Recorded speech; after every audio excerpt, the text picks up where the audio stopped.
thought we would do is first start by going around the room, say who's here, and then I'll introduce Elise and Virginia so that you guys have a little bit of background. So Jacqueline, should we start with you? Can we say, how are you? And give us a little bit of who you are and why you're here.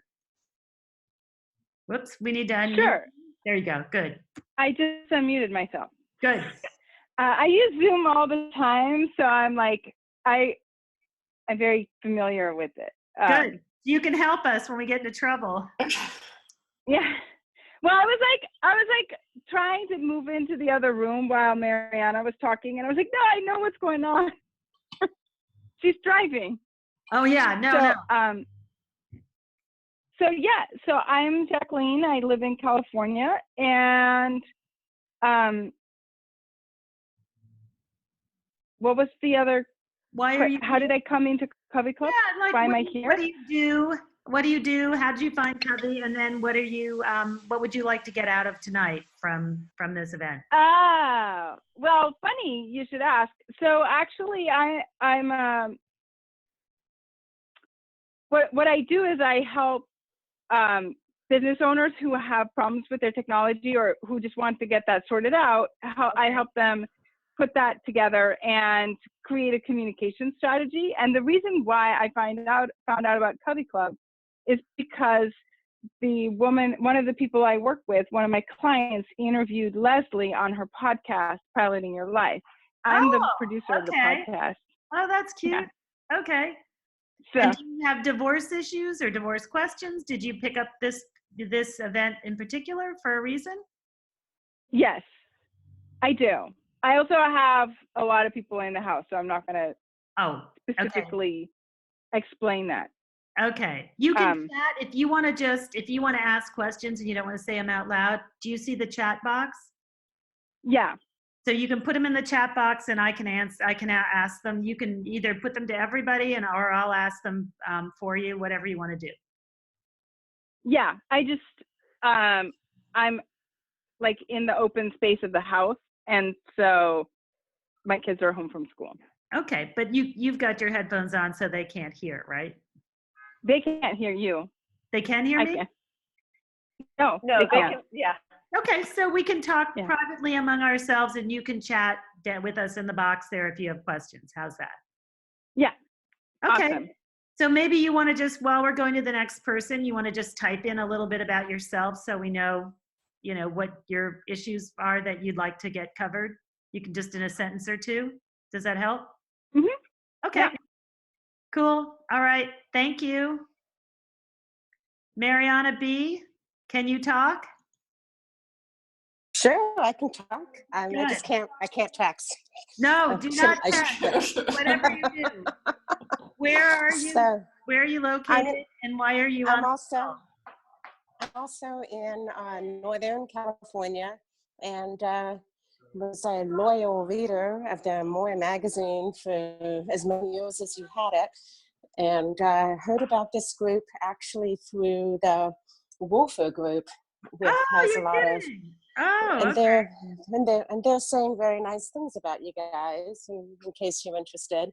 Oh, that's actually, I like the idea of subscribing versus just kind of open random content, because it seems like the quality of the topics you're offering is high. I myself am going through a bizarrely lengthy divorce process, mostly because I delayed it so that I wouldn't lose 50% of my time with my own children. Wow. So my questions are really about, what do you do when your kids have found out in unfortunate, like through friends and online ways, that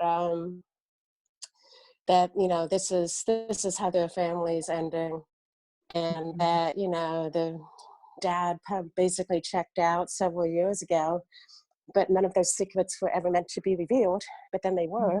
Mm-hmm. And so my kids are teenagers, and it's really difficult because all of my questions are about, how do you keep dealing with someone where trust is broken, and how do I encourage my children to keep dealing with somebody who, didn't demonstrate a lot of character in, walking out of a marriage. Mm, So every day I struggle with biting my tongue, not saying anything, change the subject, because I really just don't know what to say. That's still their father.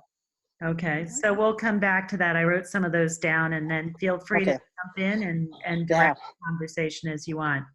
Mhm. Thank you for joining us. Okay, I'm I done. think this I'm will done. be helpful. Thank you. Okay, I'm going to go over. Let's see who else is here. Jacqueline, we got you. Marina. Charisse, can you hear us, Charisse? Yep. Yeah, I'm here. Good. So I found out about this through an email through Virginia. So I saw Virginia at a Second Saturday conversation, and then I think I signed up to your newsletter or something, or Okay. something. Oh, great. Yeah. So Did that's you how were you the one who emailed me earlier in the week? No. Okay. No, yeah. So I was at a Second Saturday session in October. Yeah. So anyway, I am just starting the divorce process. We have a 2.5-year-old. We're trying to start with mediation. We actually have a mediation session tomorrow. I guess I'm kind of just trying to get as much information as I can at the moment. In a way, I don't have specific questions. And then of course, I kind of have every question because this whole thing is new to me. I definitely am interested in understanding, how to co-parent a small child. I am getting the impression that this process between him and I is not going to be as sort of seamless as I was hoping that it would be. And that I think he was imagining it was going to be. So yeah, I mean, I don't know. That's kind of where I am at the moment. Okay, that's great. And I wrote some of that down. And again, the same for you. Just jump in and join in. I think because we have some questions to start with, I'm just going to give a little introduction to Elise and Virginia. And then I think we just jump right in because you guys have such great questions. I have stuff I can throw out there if we run out of discussion points, but this is about you. So let's start with that. So for those of you who don't know Elise, and I wonder why this little box is sitting in front of my bio stuff. Hold on one sec. I'm moving stuff around so I can see. She's the founder and editorial director of Untied. I keep looking at that, Elise, and thinking it says United. It's so funny. I know, that's why. I know. My brain says United, but I see it says Untied. The comprehensive divorce resource for thinking women. Untied is a growing online community of thousands that connects separating and divorced women to support and educate one another as they navigate the divorce process. Pettis regularly writes and speaks on divorce-related topics and directly connects Untied members with a professional directory of vetted experts who can assist women with everything from finding a compassionate lawyer to advice and services around sex, dating, and blending families. And Elise has written something for us, so that's how I got to know Elise, which she just did a wonderful piece for us, and it went from there. Virginia Gilbert is a licensed marriage and family therapist based in Los Angeles. She has a private practice where she specializes in treating high conflict divorce. She's also a freelance writer and is currently writing a book to help individuals manage and transcend nasty divorces. And Virginia also, I can't remember, Virginia, how we found each other, but you're just a writer. Oh, was it Keitha? Okay. Because you're a rock star writer also. And when I started reading Virginia's stuff, it was so fabulous. I was calling her and begging her just to reprint it. So I think, why don't we start with your questions? Maybe the first one is, how do you deal with someone when trust is broken? That's a pretty basic one. So Virginia, do you want to start with that? Yeah. So whose question was that again? Was that Charisse or? Charisse, I think. Okay.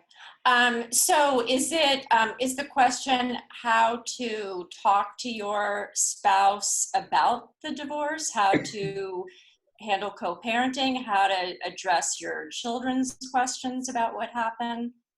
I just want to say, I think that was actually Mariana's, Okay. although I also have trust issues in mine, so Okay. I'll listen in there. Mariana, was that you?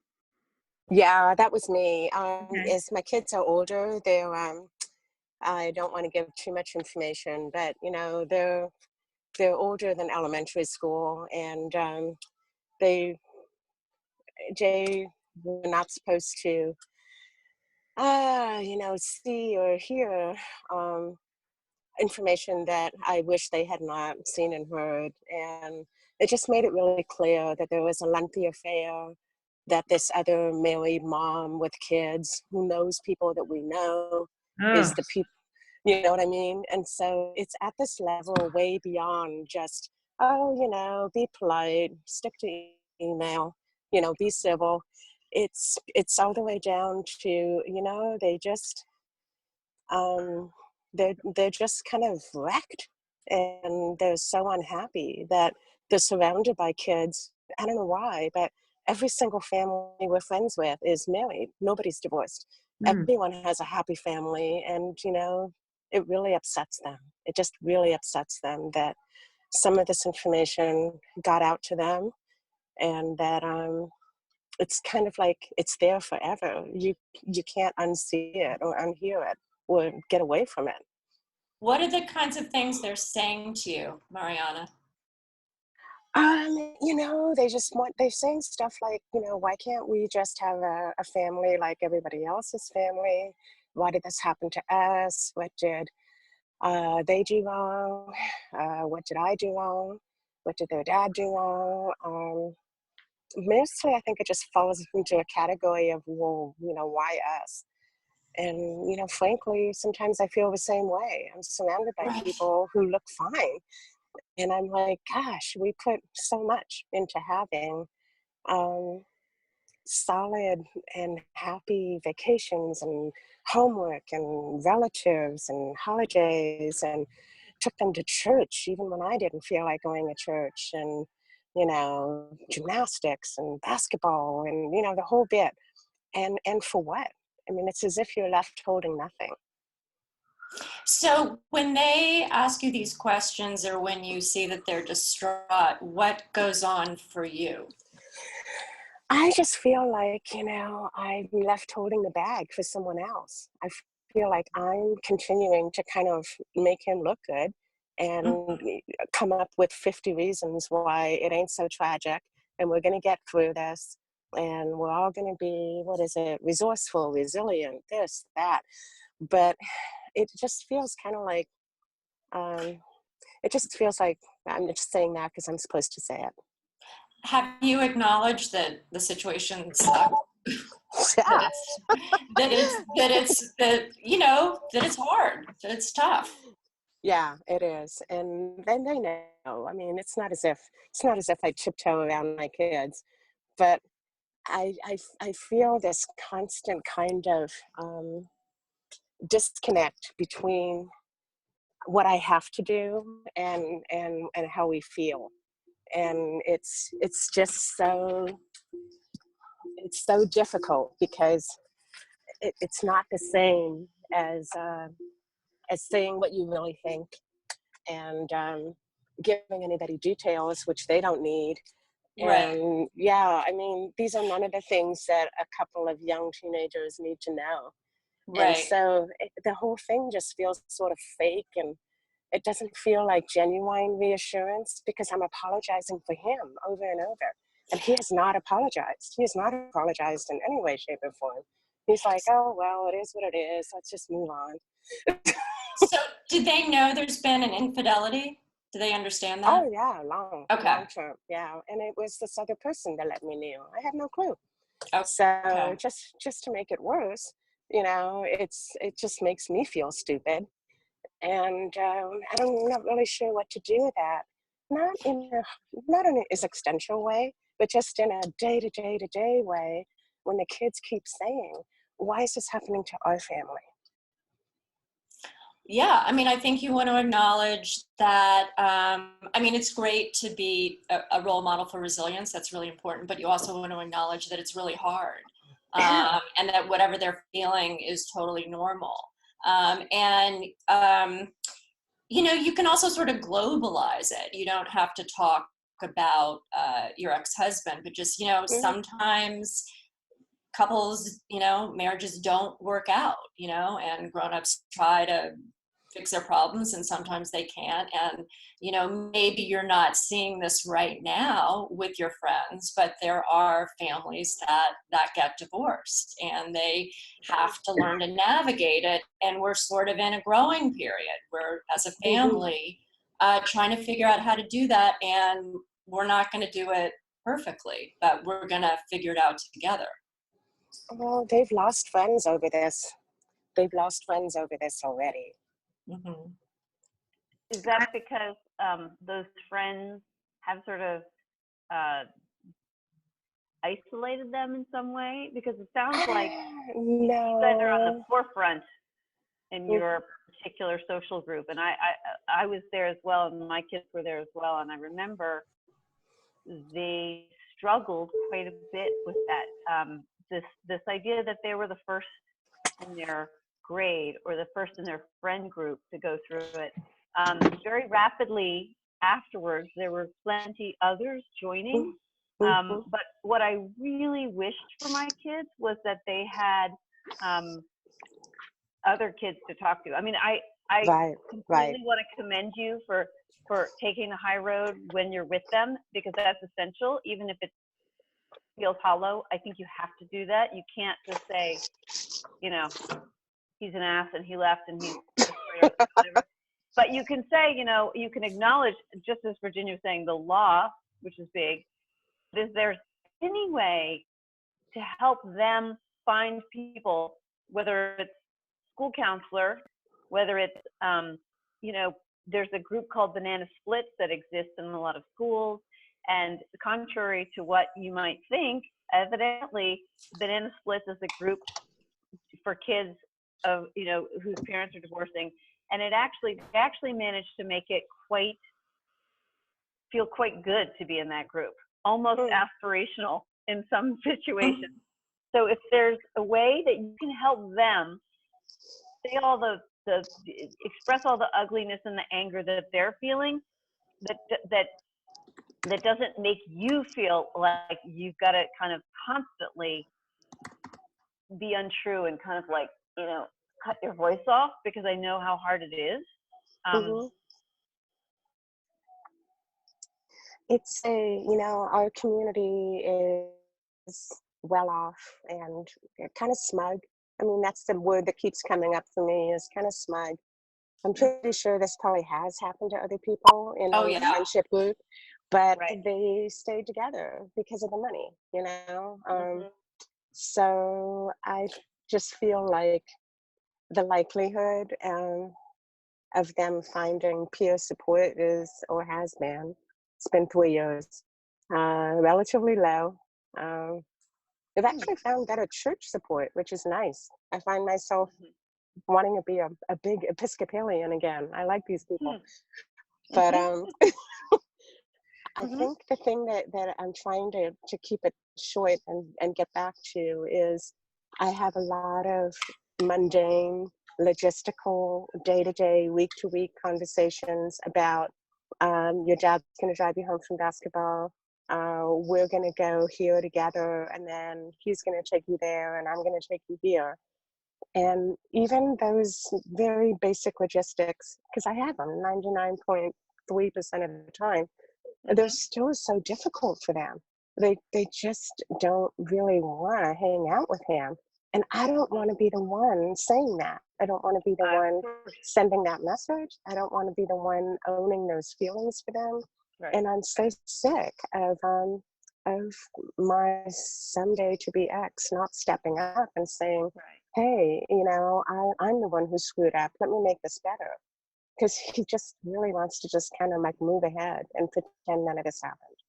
Has anybody else had, here, I'm going to just jump in here. Oops, am I unmuted there? Can you guys hear me? Oops.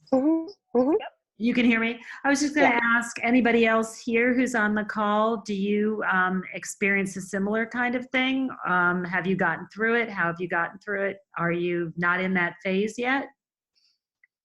Anybody else who's there?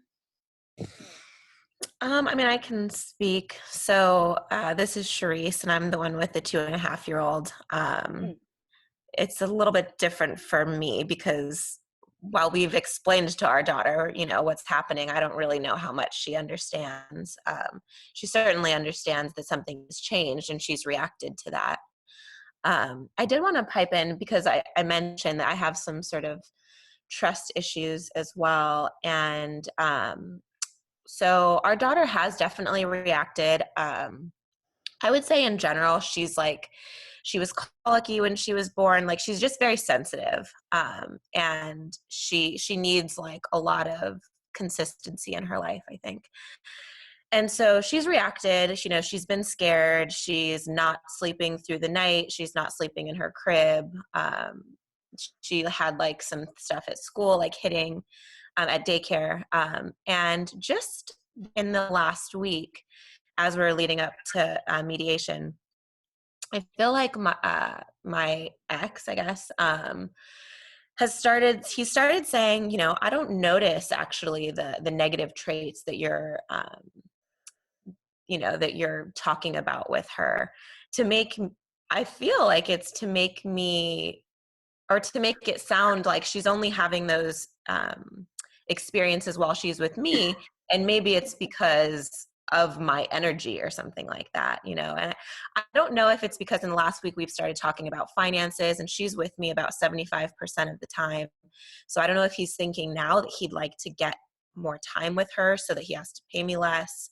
I don't know. It's definitely feeling manipulative because it's black and white. There is no question that she's reacted strongly to this stuff, It So I don't know may well be, sorry, just that he's not that attuned to it, but it also could be, I think it's worth saying, it also could be that your daughter feels safer to fall apart with you, because that often happens. Like, a dad who hasn't been as present is often the one for whom the kids have to sort of behave at their best because it's not a secure relationship.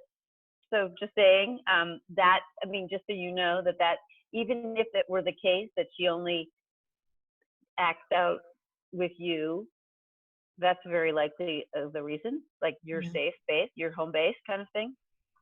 Yeah, it's funny that you say that. My girlfriends and I talk about that. We're like, how come our kids are always like this with us, And so that makes sense. Yeah. I think my kids were always like that. They were the worst with us. My daughter was very difficult just in general to raise. She's an amazing, amazing adult, but she was a handful. And believe me, she was great at school. They thought she was an angel. And then she would come home and just crap all over us all the time. And it was because we were the ones she could be safe with. And, we just saw the worst of her all the time. And, we would go and the teachers would say, oh, she's so sweet. And Jeff and I would look at each other and go, she's a bitch. What do you mean sweet? So I think that's a really interesting observation. Yeah, I think that's interesting. But the other half of it is I know that he has seen some of this stuff, because when I ended up going back to him saying, oh, so is she sleeping in her crib at your house?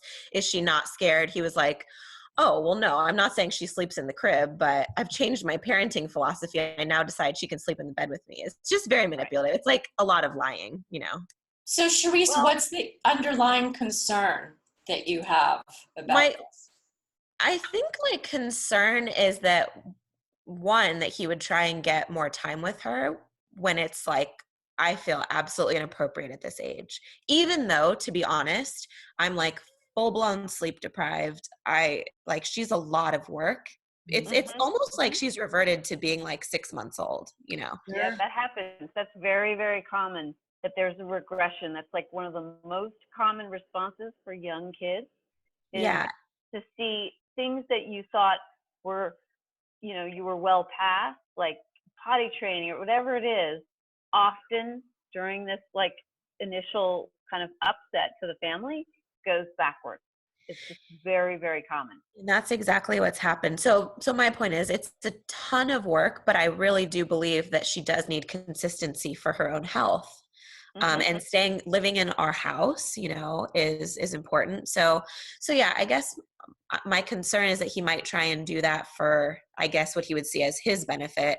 And what can I do to like get in front of the sort of manipulation that I'm anticipating and starting to see? So you have mediation coming up, or you've had Yeah, it? literally Okay. tomorrow.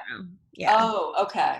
Okay. Have you consulted with a child development expert in terms of a visitation schedule? Because usually there's step-up plans, at that age. Usually the real little kids are primarily with the primary caregiver, and then as they get older, they step up so they can have more time with the other parent.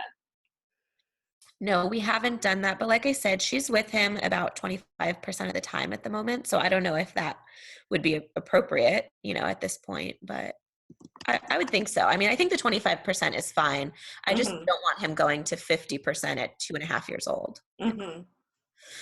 Yeah. Usually mediators are responsive to that, as Virginia was saying. I will just say, as a general rule, I counsel people in mediation, especially if there's a sense of inequity in terms of either finances or financial knowledge or even just assertiveness, that they consult with an attorney outside that they're not paying a full retainer for, but if they call it a consulting attorney, just so you have a sense of reassurance maybe about what the law usually does in these kinds of circumstances. And it just may protect you as you're going through this. And it also may clarify for you certain issues that you are negotiating in the mediation room. Yeah, and I guess I have to get through at least the first mediation session. I can just see that there's definitely some trust stuff, and we also had, he cheated on me, and like the trust is broken. So I think I'm just a little nervous about how this is going to go going forward. Mm-hmm, mm-hmm, mm-hmm. Are you there with attorneys tomorrow, or is it just you guys and the mediator? It's just us and the mediator. I do actually have my own like advising attorney. So she's not going to be there, but she's kind of helping me just with questions. Right. Mm-hmm. That's exactly what I was talking about, is that consulting attorney who you can go to and help clarify with. And is your mediator an attorney or a therapist mediator? She's an attorney. Yeah. Virginia, it was Tara Scott. Oh, okay. Yeah. Oh, yeah. She's great. Yeah. So I basically, everybody that I met that second Saturday, I contacted. So good. Yeah. Okay. I'm glad that was useful for you. Yeah, it was. Anybody else have a question that you want to ask? You can ask it in the chat board there if you don't want to say it. I'm looking at Jacqueline. Is there anything there that you want to respond to, ladies? Elise or Virginia in the chat board? The chat box. When you say you don't know that it works, Jacqueline, I'm reading that you talked to the kids together. We were going through therapy and worked out the conversations with your spouse, your kid's father. Yeah. I don't know that it worked, meaning you don't know that it worked to help your kids understand it. Is that what you meant? Well, I think so. What I think actually worked about it is that because we had that conversation together, and that in that conversation we expressed what our highest hopes for them were. Mm-hmm. And we discussed as a family that this was about us, not them. That made them feel as if they could have that conversation. It wasn't something that, that we understood that they are part of it and that it affects them and that we love them. And it came from both of us together at the same time. I think that's what helped. And so what I'm saying when I say I don't know that it worked, like there's still anger, and things aren't always the same as other families, and it's still sometimes people want it to be different. Mm-hmm.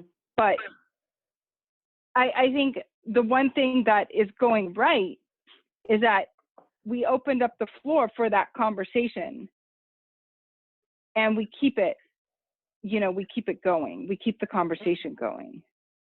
How long has So, it been since? a while, like years. Years. Okay. Okay. Yeah. So you've You been in had the same house this whole time? Okay. Yeah. And that's going to continue? I would like that to not. Aha. That's So that's the looming question, is that whether or not you feel like the conflict or tension in the house is such that it things need to move forward and change. right. Do they think there's a chance you're going to get back together? No. No. Okay. She's going to use sign language shortly. I can tell what's going on. It's like, yep. I can too. I know. Yeah. You can type it in if you want, Jacqueline. You can type it into everybody and they can see it if you want, if you prefer.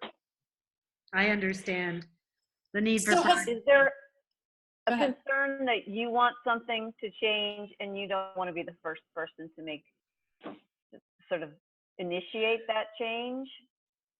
And I think on my part, there's a worry that that's going to drop the bottom out of the finances. So what I see in the balance is like, is the tension that we're living with worth breaking? But where's that going to go to? And so that's sort of my, is that really ultimately going to make things worse? I think them having still a day-to-day relationship with their father, who's not really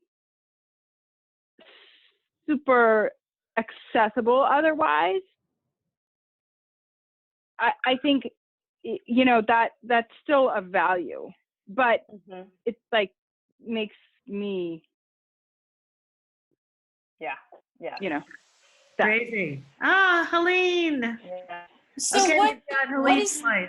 Anyway, can I just pause us for, there's good. Okay, Helene, we'll introduce you shortly.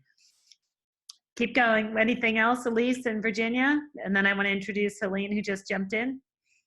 I guess I just had a question about the conflict or the tension.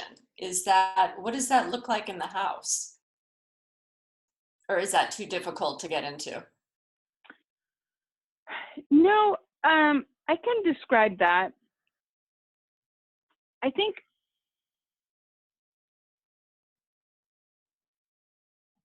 essentially,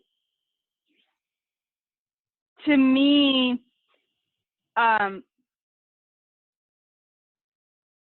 it feels like, right, there's a reason why we weren't getting along. And like that didn't get resolved magically. So that's what it is, right? Like, and yet, obviously I'm like, well, working that out at this point is pointless, right? It didn't get worked out for over 10 years. So now, right, the point is like, okay, we're going to agree to not work this out and we're going to go our separate ways. But, we still have like a disconnect, and it, to me, it makes me feel angry, right? So when he's here, I'm just angry because it's like, I feel a little bit like I say things and nothing happens, which is exactly the problem we were having, one of the problems that we were having. And so that, I mean, I suppose I need to find another avenue than anger, but, you know, it just feels challenging. There's like, I just feel like we're in this holding pattern, and I'm ready for like my life to not be in a holding pattern. You know, like I'm not going to get younger. Like Right. I'm going to get out of the holding pattern, and I'm going to be older. Right. You know, that's I think where that is. All that anger. I mean, to have their mom under such, you know, it's just it's stealing time from them too. You know, just to have their mom in a functional place, right? Or you know, as it is now, a barely functional place. And it makes me want to ask, like, have you had a conversation with an attorney to sort of, or a financial, even, you know, financial advisor to sort of help you suss out a potential future? Because, you know, a lot of people say they're going to stick it out till the kids go to college. And I'm not convinced that that's the answer. It's confusing as hell for kids who are in college to suddenly see their parents split. And sometimes they say, oh my God, I wish they'd done that earlier. We could have lived, you know, but we could have lived in a much less contentious home.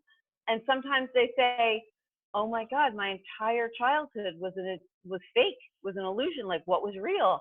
And that can really send them for a loop. So I'm not, you know, I'm not going to be an advocate for like, just stick it out for that purpose.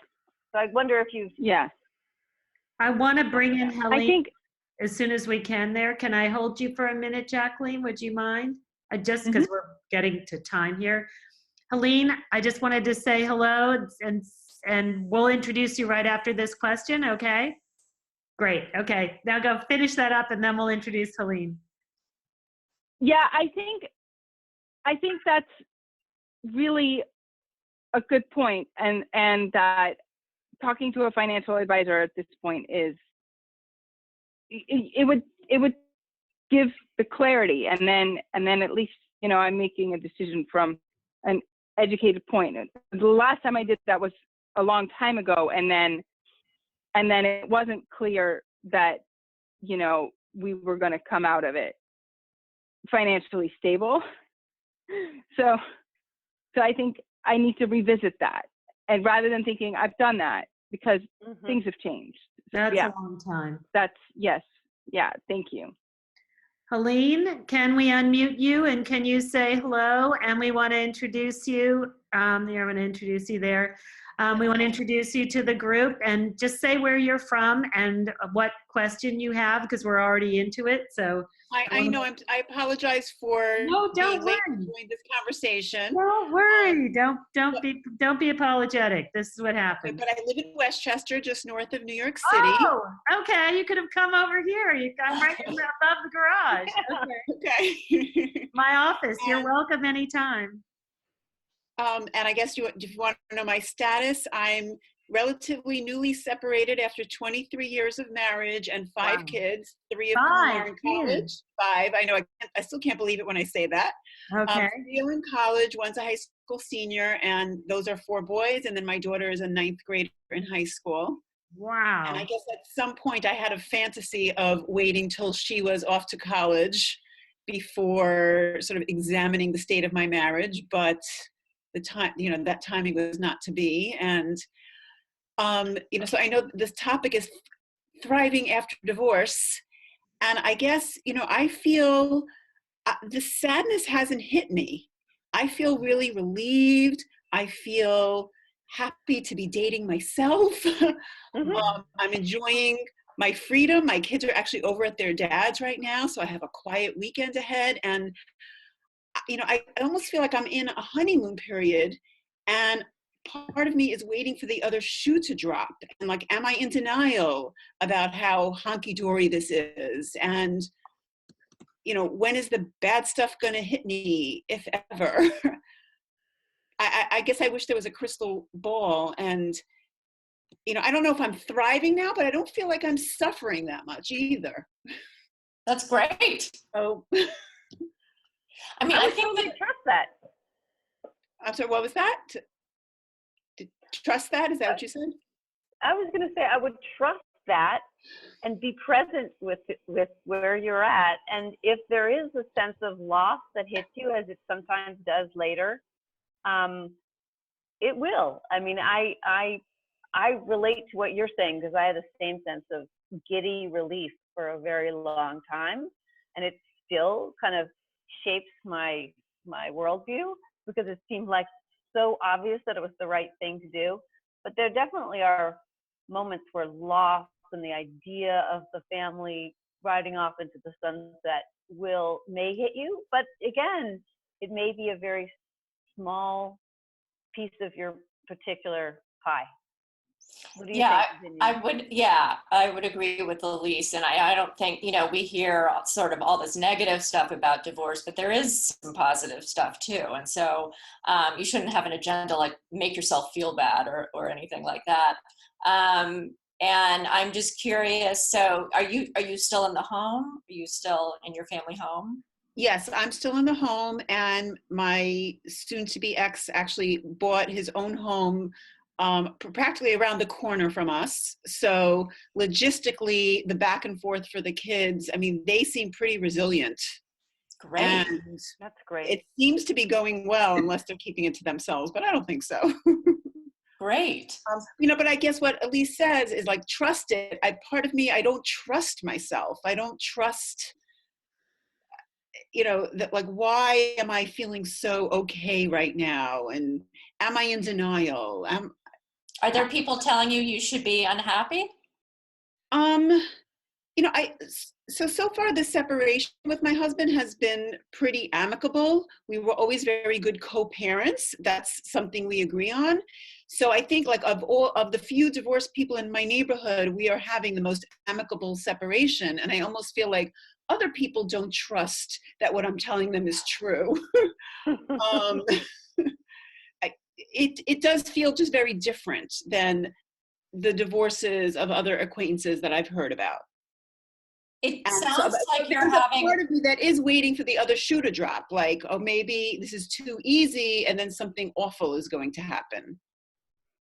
I mean, it sounds like you're having a quote unquote good divorce, and I would agree with Elise. It's like, this is what it is right now, so kind of lean into it right now where it's feeling, pretty amicable. And there could be like a life cycle event later on, maybe the last child leaving the house that could bring up some grief or different feelings. But I think it's, divorce doesn't have to be one way, and you may just have a set of circumstances that is going to make it a smoother transition for you and the kids. But I think that's awesome that you're feeling good and you want to date yourself. That's fantastic. I think it's great. I love that totally quote. agree. Elise, anything you want to add? Or no, I very much relate to that feeling, and I feel like there's some of us who are lucky in that, whether it had to do with just the degree of tension before, the degree of freedom and kind of that it's almost like maybe you're waiting to climb out of that shell, and it's very exciting when you are allowing yourself to feel that, and just feel it, and be with it. And when if there's another shoe, it's not going to come and like clobber you over the head. You're going to be aware, right? Just try to stay aware to what's going on in your head and in your heart. does anybody else here feel that sort of climbing out and being yourself, like any kind of elation at all? Is anybody else relating to that? Mariana, Charisse, Jacqueline? It's nice. This is Mariana. It's nice to hear that somebody else isn't kind of like feeling like their family's being dragged through the mud, because that's how I feel. So it's hard to feel elated when there's just such a I don't know, like a cesspool factor to it. It's just really bad. I think that if I was going to do a dashboard of what makes these situations positive or negative, as much as they can be, divorce, it has a lot to do with, is there plenty of money? Who's leaving who? and on what terms. And in my case, there is plenty of money, but it's the sordidness of how it all went down that makes it so hard to feel happy about anything. So that's just my contribution. Though I'm happy for her. I think that's great. Thank you. Anybody else? I can jump in. This is Charisse. And sadly, I would also say no.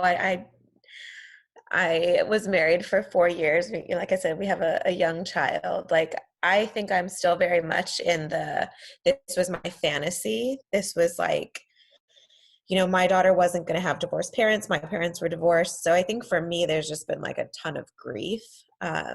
Although I do have to say, every now and again, so I personally feel like, and Virginia, having read some of like your website, I feel like I have like love addiction stuff. So I think that it's sort of deep rooted in like, the fact that like this attachment is gone, but what I was going to say is, every now and again, I will think about my own like healing and the fact that me and this person probably really inherently weren't right for each other if we both weren't going to make the changes in our lives to be like healthy as a unit. So, but those moments are fewer and far between than the sadness and the grief that I'm experiencing. I just want to jump in and say, because the title of this is Thriving Through Yes. Divorce or Thriving After Divorce. I think the cornerstone to thriving through divorce is radical acceptance. It's just accepting circumstances as they are right now. And it doesn't mean that you're passive, or it doesn't mean you have to like trick yourself into thinking they're great. But I think the struggle that we feel is our relationship to reality. And as painful as it is to just kind of like surrender to it right now, because in order to change anything, you really first have to accept it. So that might sound a little weird, but it's kind of paradoxical, is the more you can sort of, oh, this is really hard right now. I had this idea of my life and it's not going to be that. Like if you can sort of surrender into that, I think then you can start to figure out, well, what do I want my life to be like now? This is another section of my life. I get to write a new narrative for myself. So that makes sense. Elise, Yeah, I echo that. go ahead. I love that, the way you put that. And I do often like to say that no matter how giddy or initially joyous it feels, divorce is a loss, and it's a loss of that dream of the family unit, and grieving it is essential. Like it just will. You have to let the grief have its way with you, I guess, is how I sometimes find myself putting it. And it's only going through that forest that you come out the other side. It will never. You can't put it off. You just have to be there for yourself. And the radical acceptance is kind of where you are right now. And it is hard. It is hard. And I think being around others who you can allow in is helpful.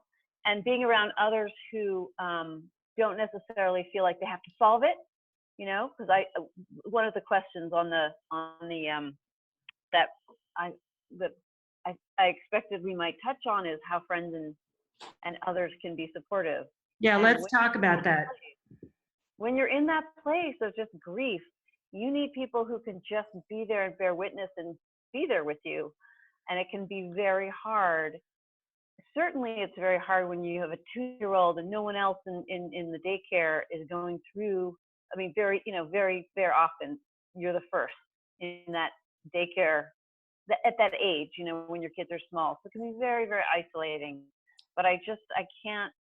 I mean, I want to encourage you to find people who are also in that place who can be there with you, I guess, as opposed to, I know there was a question about like what's helpful, what's not helpful, and I found that it was extremely alienating to have well-meaning friends say, "Oh, I'm so sorry about that. I mean, and it was sort of like and then they would race away to the bar at whatever event. But it was like I'd gotten terminal cancer diagnosis and everybody knew, and they didn't know what to say, and somehow, it made me feel more alone.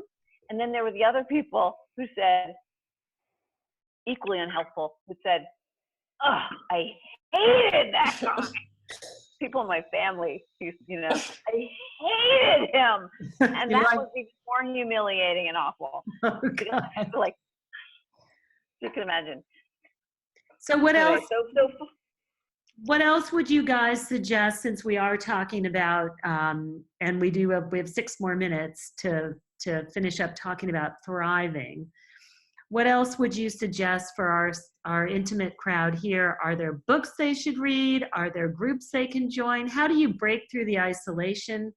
How do you feel not so alone? Where do you go today? Because I don't know those answers, and it sounds like this is a question for everybody, and if anybody's found those answers, jump in and type them into the chat box. I think creativity is an amazing tool for getting through divorce. I think that you can work through a lot of feelings with a creative process that, you can't necessarily even in talk therapy. So if there's something that you're good at doing, if you like to write, if you like to paint, if you craft, it's a really good time to do that. It's another way of like distracting yourself from kind of overwhelming sadness, but in a constructive way. And actually, Elise and I were talking a little bit before this started, and you told me about an assignment that I think one of the people that you work with did, that I thought was awesome to get people processing their feelings about divorce. So maybe you want to talk a little bit about that. I'm going to guess that you're talking about when I was describing that workshop. Maybe? Yeah. So we have a workshop called Grief and Gratitude, and a lot of it is about helping women get through that grief and opening up all the windows in the sort of house of grief in a way. And it's a series, in this workshop, we do a series of exercises, and one of them is and you could do this with a peer, with a friend or two. One of the exercises is just an 8-minute writing every sentence starting with "I mourn, I surrender, I mourn, I surrender." And there's a kind of very satisfying like unburdening that happens. And then we have everybody read them. And that is like, it kind of creates this sort of powerful kind of like everybody's tuning fork is like all kind of like everybody's feeling a lot of things, and one person's way of putting it kind of emotionally expands somebody else's experience of that. It's just an incredibly, I think, helpful exercise, and particularly helpful if you can do it in a group. Is it listed on your site, Elise, or how does somebody find where that is? Yes. So we have Grief and Gratitude workshops every couple of months. The next one is December 2nd. And it's one of the few things that we don't live stream. We do it, although we could live stream it, but currently it's an in-person, but we might as well, actually. You should. You absolutely It's a great idea. can. Yeah. Okay. Anything else, guys? Because we're getting to the end here. Anybody else have a question for Virginia or Elise, or tips or tricks you want them to leave us with? Or we've got 2 more minutes. I don't want to keep you all because it's late. I want to say one quick thing, which is that physically really treat yourself with tenderness when you're going through that period of grief or that difficult time where you're trying to decide and you get frustrated with yourself. You're like, how am I still in this? How am I still in this? Just be enormously tender with yourself physically, and take care of yourself and your heart. Have a lot of compassion for yourself, because this is so hard. And that's a really important thing to remember. Even sounds very simple, but just think of it every day. Does anybody else have any closing questions for Virginia or Elise, or anything you want to find out how to reach them or you'd like to know from them as we close out here? You all settled? Well, thank you guys. I mean, Elise and Virginia, thank you. I so appreciate it. Thank you for joining us. And I know it's short. Oh my God, this was like one of the most amazing ones we've had because these are like really deep issues. And like I had a whole list of questions. We didn't even get to those. Like you guys were such better question askers than I could ever be. And I'm so glad that you joined us. And I'm hoping that you will reach out to Virginia and Elise. Do you guys, oh good, we just putting in your websites, which are in the chat box there. And then we'll send you a copy of this recording so you'll have it. And reach out to me if you have any other questions. Elise, I think you definitely have to live stream that. Do it on Zoom. Someone is at my door. Hold on 1 second. You should try it. I think it could be really fun. Yeah, And, I agree. And I think it would be really helpful. I really find Zoom a really amazing ability to bring people together from very far away. And I wish this was longer, but hey, that's what it is. It's all we've got. So thank you all, and thanks for joining. Virginia and Elise, do you want to have a closing word? No, I actually have somebody waiting at my door. I have a client, so I've got to leave. Okay, it's But not. I'm happy to talk to anybody if anybody wants to email me. Thank you so much. Great. All right. Bye, Okay. Virginia. Thank you. Bye. Elise, do you want to? I would just want to say I wish you all fortitude, and my thoughts are with you in this process, and I hope that I can be helpful. I hope some of the words that we offered up were helpful. Good. I do too. I second that. Thank you all. We're going to end now. Thank you, Leslie. Thank you for pulling guys. it together. All right.